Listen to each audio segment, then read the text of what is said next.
sang for the Thursday night adoration, and I don't think we understood the gravity of that prior to coming to the Eucharistic Congress. The response we got was tremendous.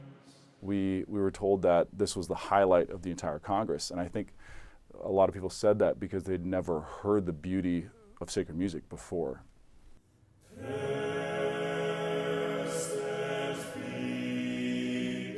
Dedicated to preserving the Church's heritage of sacred music, the men's choral vocal ensemble Floriani has sung at masses and concerts in shrines, basilicas, and cathedrals across the U.S. We started practicing Gregorian music, and we started practicing different polyphonic works. And eventually we started singing for different parishes throughout the LA Archdiocese. And pretty soon I realized this could be a mission. The Church has often highlighted that its musical tradition is a treasure of inestimable value, greater even than that of any other art.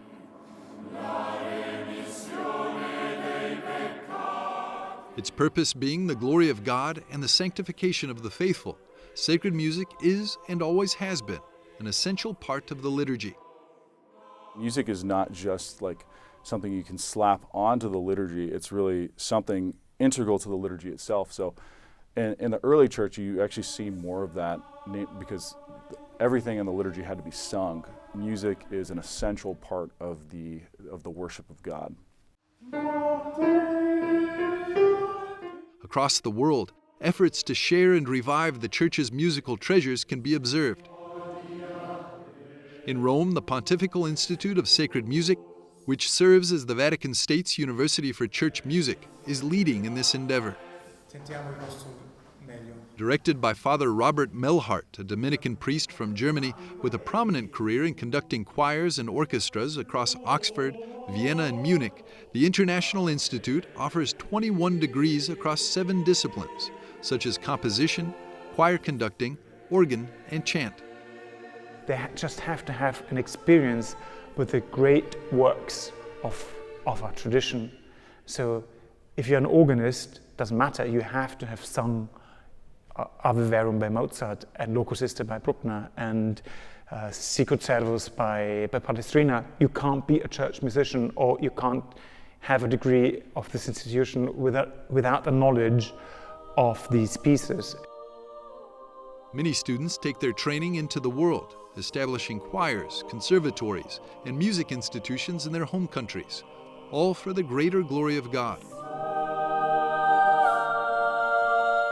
Father Robert emphasizes the power of music as a tool for evangelization, noting that its beauty can draw even those far from the Church closer to the faith and God.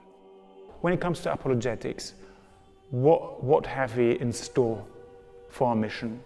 So it's the saints, it's the holiness, and it's the beauty, it's the arts.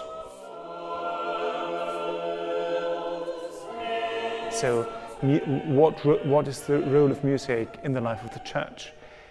It is a very important part of what the Church does good for humanity and for us, and which testifies her beauty and her truthfulness in this world, because it is a gesture of glorifying our Creator and Savior. Not only does sacred music attract people to the Church and liturgies through its beauty, but it also helps those who sing and those who listen to the music to pray better. You sing the sacred texts of the Bible, of the Church, in the liturgy, in community. And so you penetrate intellectually the texts as expressed by the great composers of our Church and of humanity, but you live that content at the same time emotionally by expressing it and by singing it. It elevates you and it brings you into that embrace of glory that you are immersed in at the end.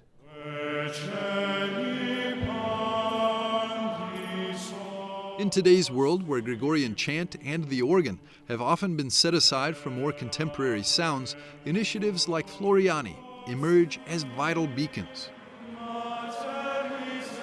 by bringing Gregorian chant and ancient melodies, safeguarded by the Church for centuries, to the global stage.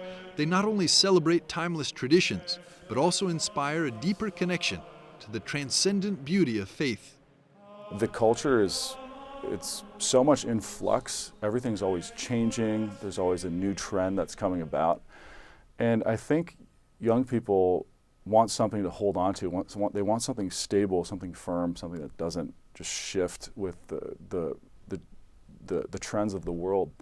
Sacred music and liturgy really go hand in hand in delivering that. Like this is an unchanging thing, and it's an unchanging, beautiful thing that roots us in our identity as Catholics.